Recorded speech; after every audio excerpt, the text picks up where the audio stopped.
Daily बाबा को अपना पोता मेल देने से बहुत सारे फायदे हैं, जो कि आप रेगुलर मुरली सुनते हैं तो आपको पता ही होगा किस तरीके से बाबा हमें हर चीज़ में लीड करता है।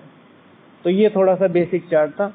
उसके बाद पूरी मुरली में से एक छोटा सा टॉपिक होता है जिसको हम यहाँ डिस्कस करते हैं। ओके, तो इस तरीके से यहाँ पे ये डिस्कशन चल रहा है। तो ये चार्ट है, पहले सबसे पूछ लेते हैं कितना कितना किया, क्या किया, क्योंकि पूछेंगे तो आपको एक जिम्मेवारी का एहसास होगा कि हाँ भाई मुझे कुछ बताना है, शाम को मुझे कुछ करके दिखाना है। ठीक है, तो करेंगे तो भी फायदा है, नहीं करेंगे तो भी फायदा है। ठीक है, तो अगर करेंगे तो आप यहाँ आएंगे तो आपकी उन्नति होगी, नहीं करेंगे तो आ नहीं पाएंगे, तो टाइम बचेगा। ठीक है, दोनों तरफ ही है।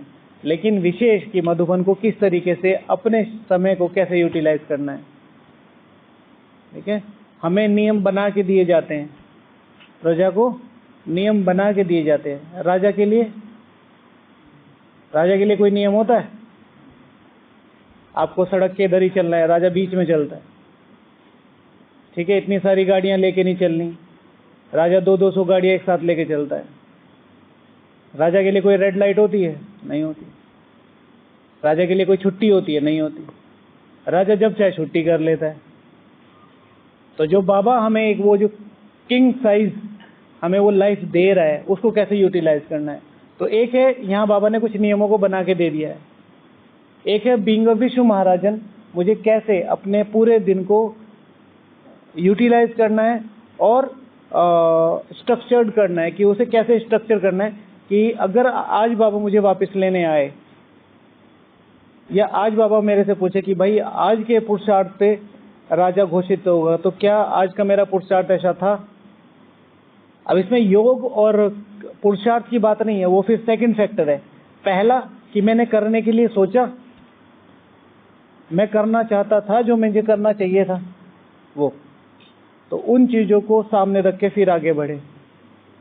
तो एक है आपको शेड्यूल दे गया है, ब्राह्मण जीवन की दिनचर्या दे दी गई है, वो बिल्कुल ठीक है।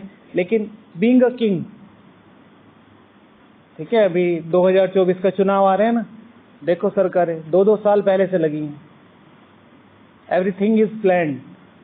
शिव भगवान वाचे इस संसार में सच तो सच, झूठ की रत्ती भी नहीं है। किसने बताया कि 665 करोड़ रुपए में चंद्रयान ऊपर पहुंच गया? सरकारों ने बताया ना। कितना लगा किसको पता है? ठीक है, क्यों 1 साल पहले ही? लॉन्च तो पहले भी कर सकते थे। क्यों एन द टाइम? तो एवरीथिंग इज प्लान्ड। किसी भी चीज में चले जाओ, कहने का जो सिंपल मतलब है कि राजा ही हमें, बाबा राजा ही सिखा रहा है अपने अकॉर्डिंगली अपना संविधान बनाना। कहने के लिए है बीइंग अ ब्राह्मण, हमारा संविधान क्या है?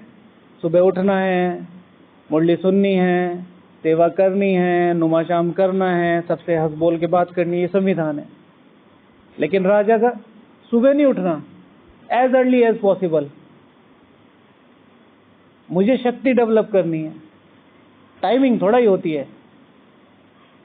प्रधानमंत्री जी थोड़ा ही कहते भाई 7 बजे मैं झंडा नहीं फहराऊंगा, मेरा तो समय 10 बजे से शुरू होता है। नहीं, ऐसा नहीं होता। तो जो 3 लेवल है हमारे समाज के, एक ब्यूरोक्रेसी, ठीक है, एक एरिस्टोक्रेसी, एक ब्यूरोक्रेसी और एक सब्जेक्ट प्रजा।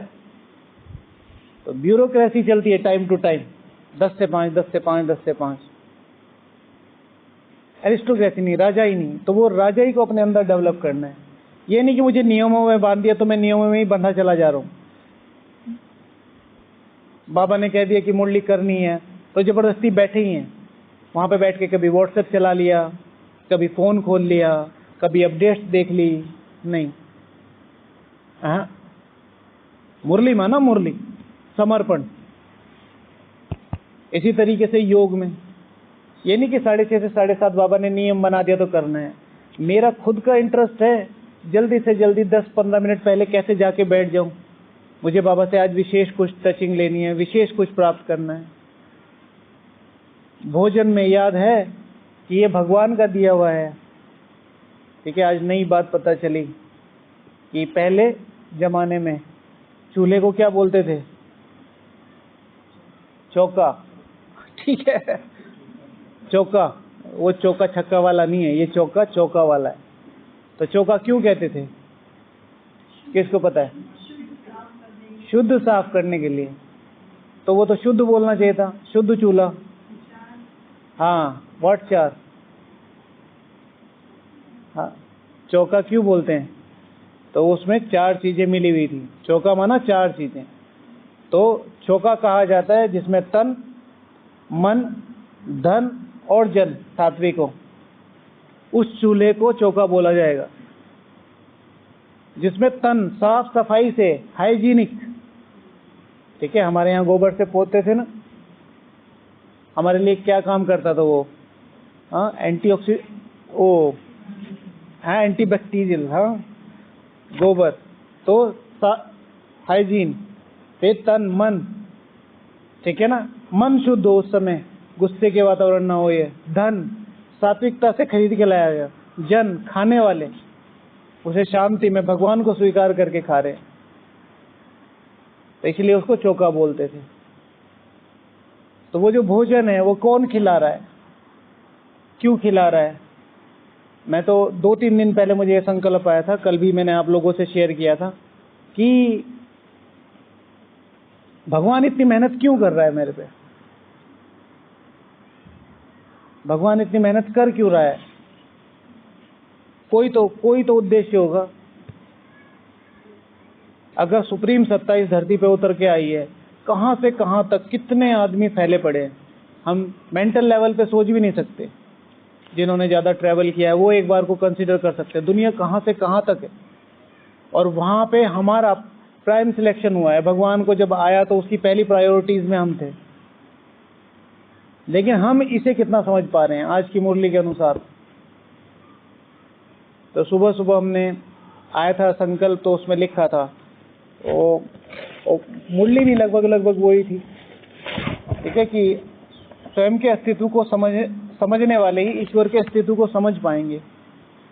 अपने को समझना, मैं बिंदी तो हूं, मैं अविनाशी तो हूं, लेकिन क्या अविनाशी है मेरे अंदर? बस 84 जन्मों का पाठ। ठीक है, तो मेरे अंदर अविनाशी क्या क्या है, इस पे विशेष योग करना, सुबह को बैठ के, शाम को बैठ के। Identity, the real identity of me. ठीक है, कि कल की मुरली में था ना, ब्राह्मण आत्माओं का तुम्हारा स्वधर्म ही है शांत। हमारा स्वधर्म क्या है? ब्राह्मण आत्माओं का, हर एक आत्मा का स्वधर्म है शांत। हमारा स्वधर्म क्या है? ब्राह्मण आत्माओं का स्वधर्म क्या है? शांत रहना, पवित्रता। क्या स्वधर्म है निकुंज भाई? क्या स्वधर्म है? हुजूर, क्या स्वधर्म है? शांत पवित्रता। ये तो बिना पुरुषार्थ के भी आ जाएगी, बिना पुरुषार्थ के भी आ जाएगी।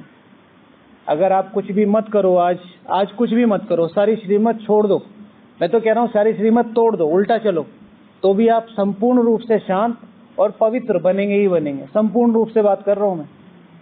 परम धाम में हर एक आत्मा संपूर्ण रूप से पवित्र रहेगी और शांत रहेगी। तो हमारा स्वधर्म क्या हुआ?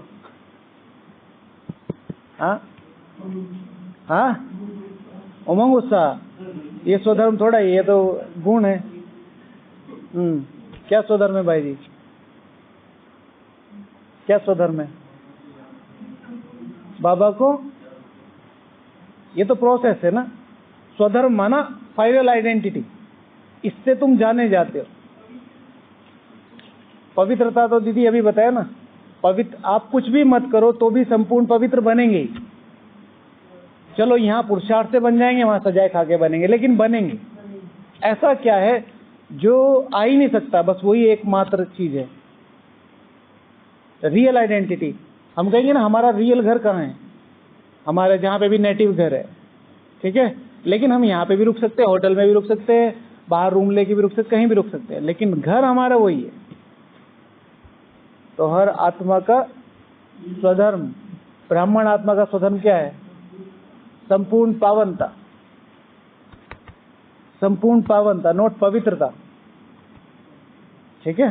क्या अंतर है पवित्रता और पावनता में हुजूर? क्या अंतर है पवित्रता और पावनता में, पता है? हाँ टिंकू जी, पवित्रता और पावनता में अंतर पता है दीदी? हाँ क्या अंतर है बताइए? हाँ समझ में आया? समझाओ भाई, आपको सुनाई दिया? समझा दो। हाँ हाँ क्या डिग्री है? पावनता। क्या डेफिनेशन है पावनता की?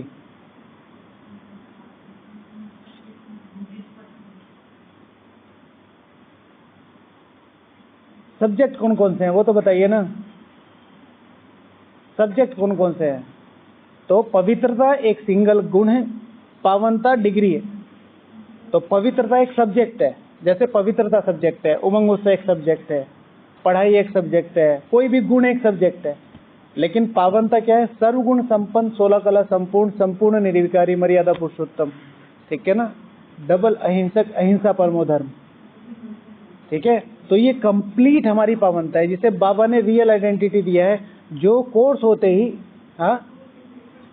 हाँ बाबा जिस दिन हमारा कोर्स कराया उस दिन सबसे पहले हमें क्या दिया? हमारी डिग्री। तुम्हें कहाँ जाना है भाई? आप जो कुछ भी रशिया में कर रहे हैं उसका विशेष बेस क्या है? आप दूसरों को ये बताते हैं भाई मैं ये डिग्री कर रहा हूँ। अभी आप परसुइंग हैं, आप कर रहे हैं, उसे कंप्लीट नहीं किया है, लेकिन आप बताते क्या हैं कि भाई मैं डॉक्टर बन रहा हूँ, मैं इंजीनियर बन रहा हूँ, मैं वहां से पढ़ाई कर रहा हूँ। तो दिस इज कॉल्ड रियल। तो हर एक आत्मा का स्वधर्म क्या है? शांति। ब्राह्मण आत्माओं का स्वधर्म क्या है? पावनता। क्योंकि तुम रिस्पॉन्सिबल हो इस दुनिया को, इस प्रकृति को, इस वातावरण को संपूर्ण पावन बनाने के निमित्त। और वो जो फॉर्मूला और वो जो मंत्र है वो आपको ही आता है और किसी को नहीं आता। ठीक है जी।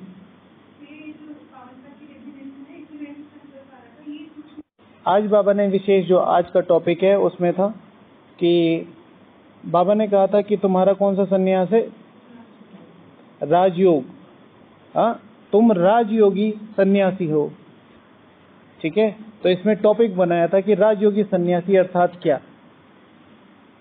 ठीक है, तो तुम्हारा जो है बेहद का सन्यास है। तो राजयोगी सन्यासी कौन होते हैं? कौन बोलेगा बताइए, किसने लिखा है?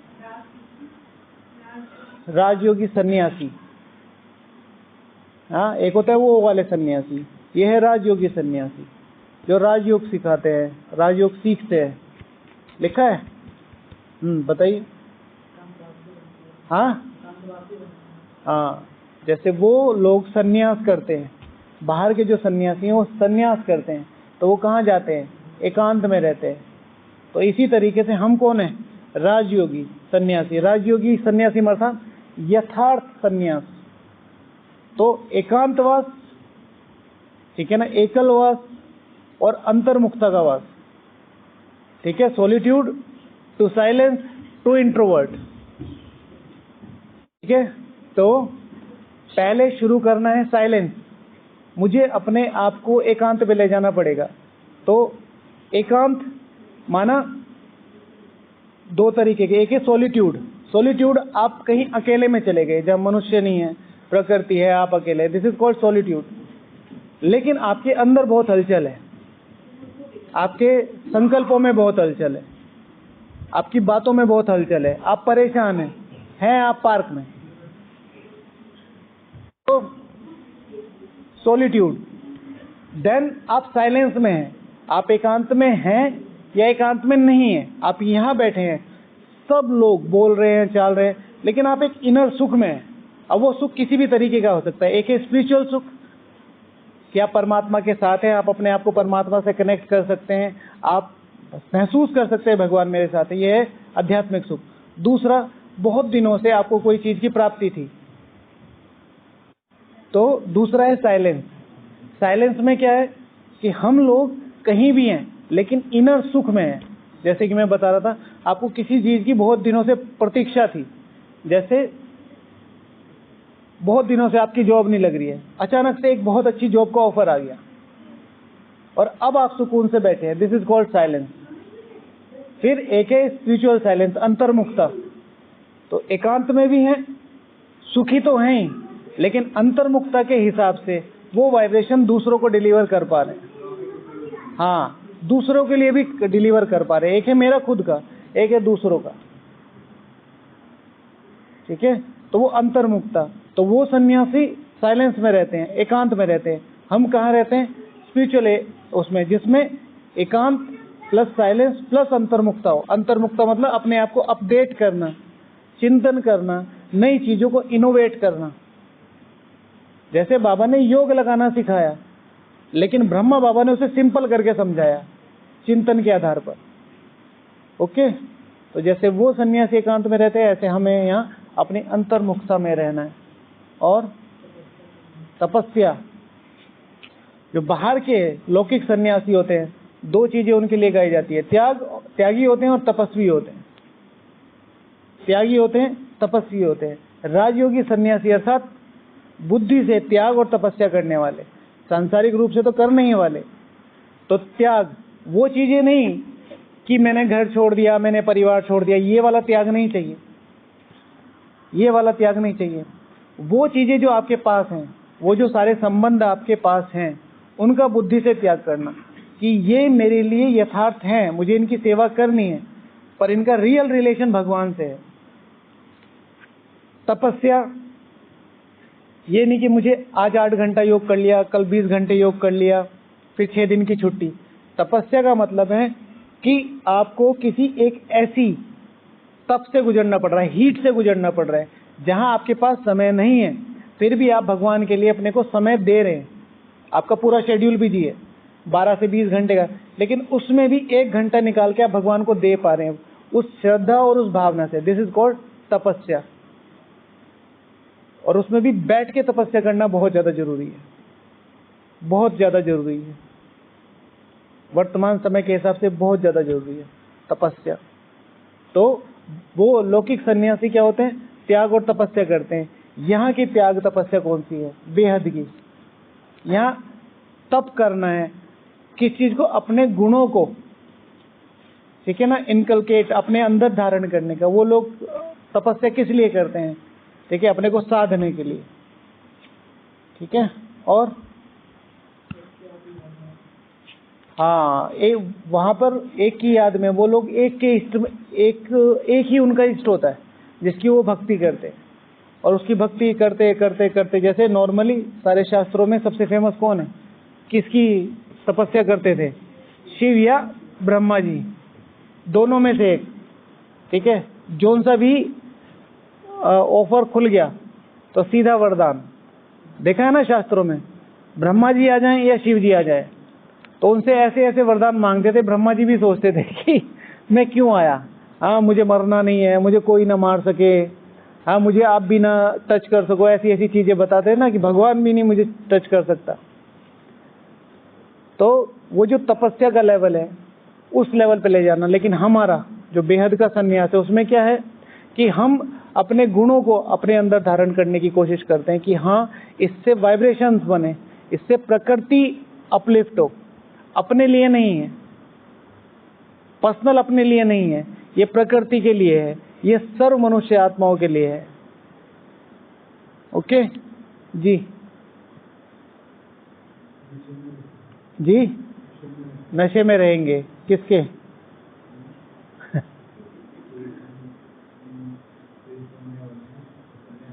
हाँ, जैसे उन सन्यासियों को अभिमान होता है बहुत, ठीक है ना। ज्यादातर देखा है कि उनकी ईगो बहुत ज्यादा होती है, और होनी भी चाहिए, क्योंकि उन लोगों ने जो त्याग तपस्या की करी हुई है, वो उनको उनकी वैल्यू है, हर कोई नहीं कर सकता।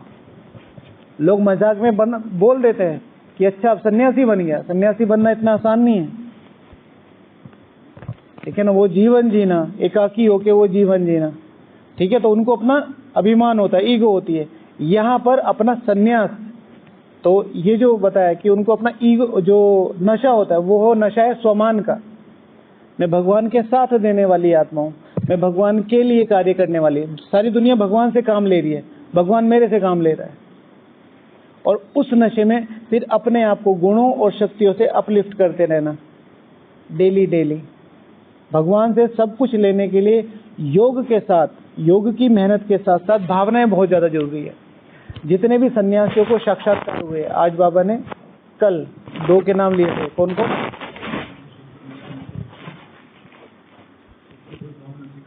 कल की मुरली में कौन कौन से नाम लिए?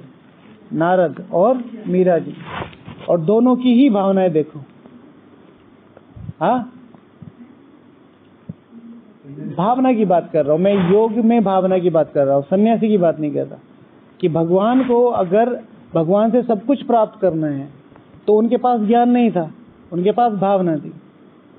यहाँ पर अगर भगवान से सब कुछ लेना है तो उसके लिए बहुत ज़्यादा जरूरी है कि आप अपनी योग के साथ, अपनी जो मेहनत है तपस्या के साथ भावनाएं जरूर इंक्लूड करें। बहुत हद तक ऐसे होता है कि हम बहुत अच्छा ज्ञान योग करते हैं, लेकिन जब व्यवहार में आते हैं तो वो चीजें उस ज्ञान योग की रिफ्लेक्ट नहीं होती है। वहां पर अपनी पोस्ट, पोजीशन, पढ़ाई या अपना जो भी आपके पास है वो कहीं ना कहीं दिखाई दे जाता है। तो जो सामने वाला आपके साथ कंफर्टेबल नहीं, एकदम फैमिली जैसा महसूस करे कि हाँ, इस आत्मा से मिलके एक ऐसी फीलिंग आई कि हाँ फैमिली से मिले, ठीक है। तो उस ईश्वरीय स्वमान में रहना, उस ईश्वरीय नशे में रहना। चलिए बाबा को याद करें। Okay, next point.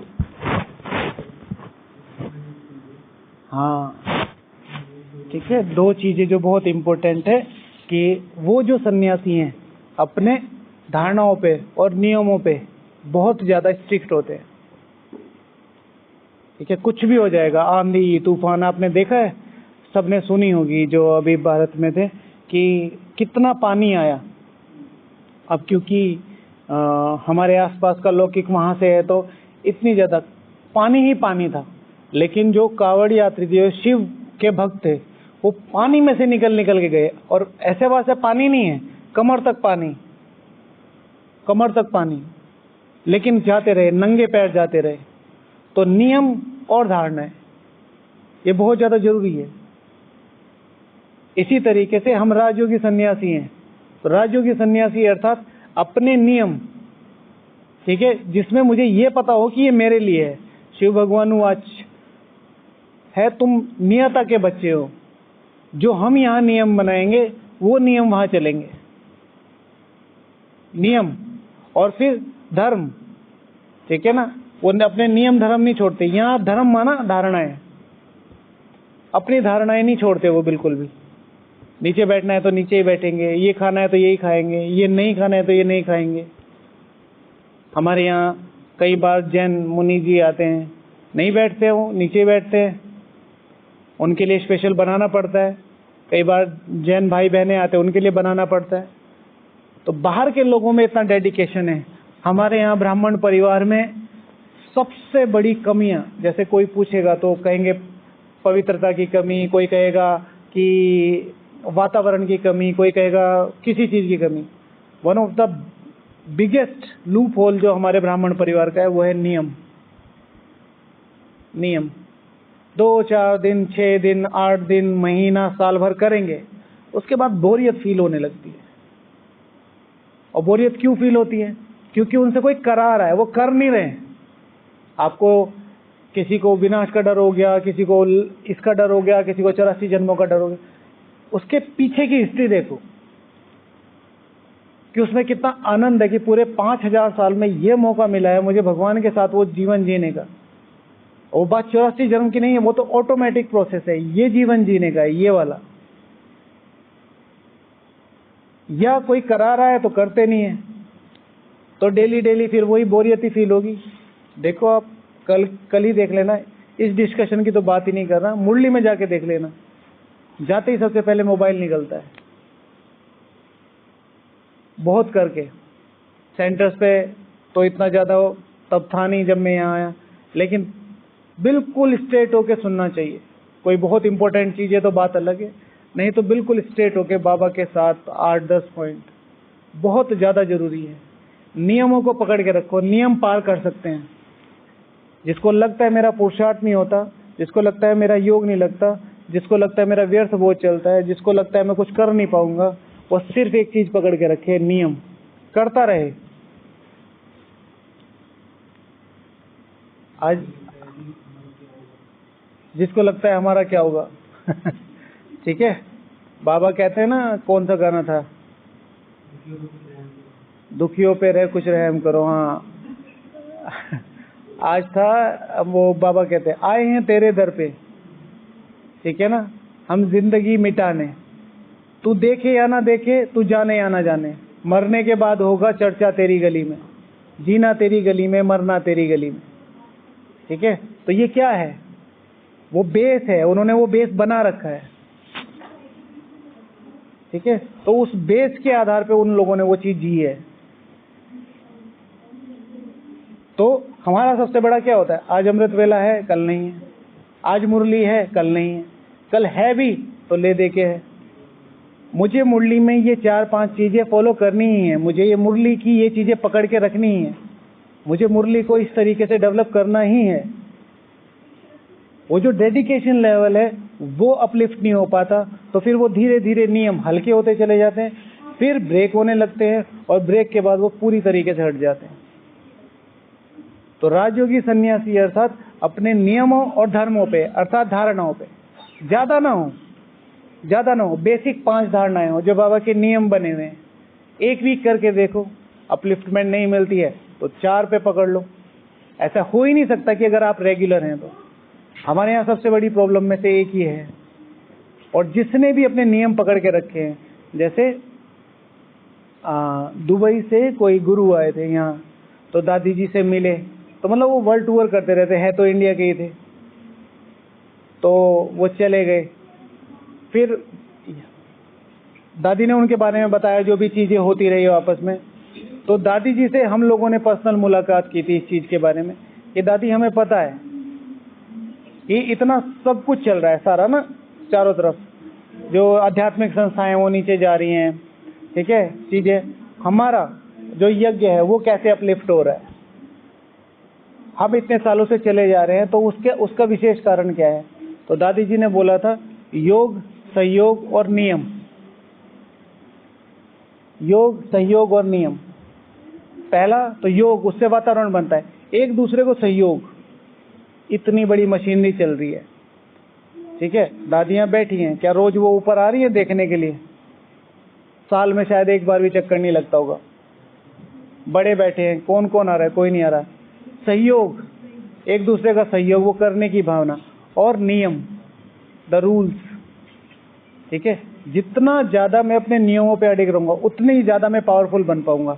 कई बार कुछ भी ना संभव हो ना, तो अपने नियम नहीं तोड़िए, क्योंकि माया, जो शिव भगवान हुआ, माया का सबसे पहला काम क्या है, वो आपको ब्रेक करेगी, वो आपको अकेला करेगी। और जहां पे भी देखो, हमारे जितने भी संस्था के जितने भी नियम है वो आपको संगठित करते हैं। अमृत वेला आपको संगठित करता है, ठीक है ना, मुरली क्लास आपको संगठित करती है, नुमा शाम आपको संगठित करता है, ब्रह्मा भोजन आपको संगठित करता है। तो अगर वो स्ट्रेंथ है कि मुझे हाँ वो फॉलो करनी है, तो उसके लिए फिर अलग से, उसे कहते हैं नियम और धर्म। तो राजयोगी सन्यासी अर्थात अपने नियम और धर्म पे चलने वाला। ओके, और आपने लिखा है जी, बताइए। बैलेंस और तो लास्ट में जो मेरे पॉइंट्स थे वो कल रिवाइज कर लेंगे। दीदी ने एक बताया था, कौन सा? बैलेंस, ठीक है। तो जो राजयोगी सन्यासी होते हैं वो बैलेंस करते हैं, ठीक है, बैलेंस बना के चलते हैं कि हाँ किस चीज़ के लिए किस समय किस चीज़ की ज़रूरत है, उससे उसकी जो रियल बेसिक चीज़ें वो अपलिफ्ट होती है, ठीक है। बाकी कल डिस्कस करेंगे, बाकी सारा चार्ट आप लोगों को बताया दिया है। ओके, ओम शांति।